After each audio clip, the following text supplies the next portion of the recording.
Hey everybody, this is Mary from Sofa's Wellness coming to you today via video blog instead of written blog. I hope you like the change. The topic that I want to talk about today in my blog is women's health issues in the United States. And the way in which I got prompted to do this video blog is from a headline that I found about 4 to 6 weeks ago in Vox.com. That's Vox.com. This is the headline that I saw. It reads, "Women's health in the United States is declining in 4 key ways, and researchers can't explain why."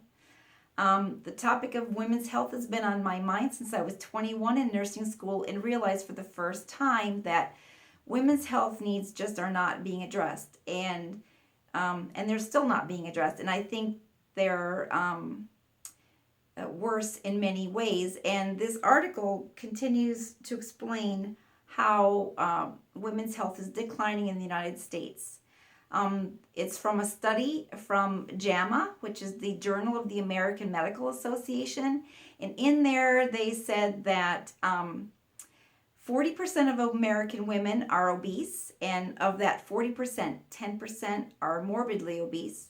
That means for obesity, it's a BMI greater than 30, and for morbid obesity, it's a BMI, a body mass index greater than 40. And that is a real key concern for them. Some other issues that came up in the study were women's increasing death rate, women's increasing suicide rate, and women's increasing mortality rate. But the focus that I'm just going to stick to today is women's increasing obesity rate, because I see that a lot in my office. Many women come to my office as a nutritionist. I'm a nutritionist and herbalist, and they come to my office wondering how in the world did they get to be at this place of obesity.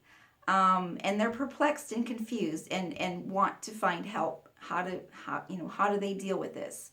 And why did they get here? And the 3 key things that I see that come up frequently in my conversations with women.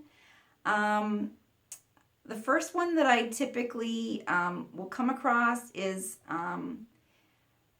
endocrine disruptors and other chemicals, exposures to these chemicals in their life. And we talk about what their exposure rate may be to, BPA, which is a plasticizer, fertilizers, pesticides, insecticides, which are probably going to come from food and grains, cleaning products in the home, personal care and beauty products, and even medications like birth control pills, anti-anxiety medication, and antidepressants.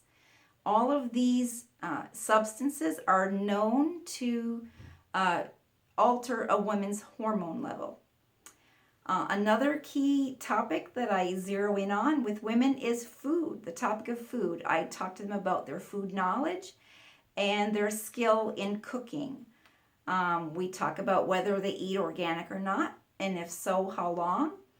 I talk to them about how do they put a meal together, and about how they cook, and what is their perception of cooking and attitude about cooking, because that will make a big impact on how comfortable they are with cooking and their motivation to cook.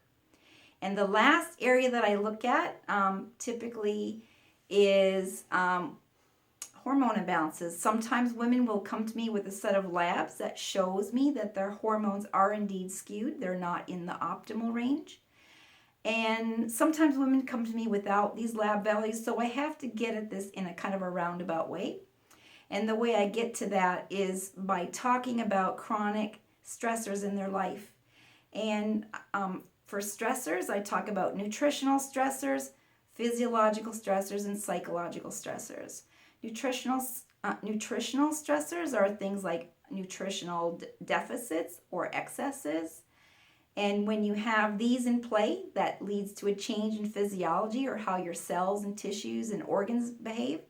And then if those are misbehaving, it will alter their psychology.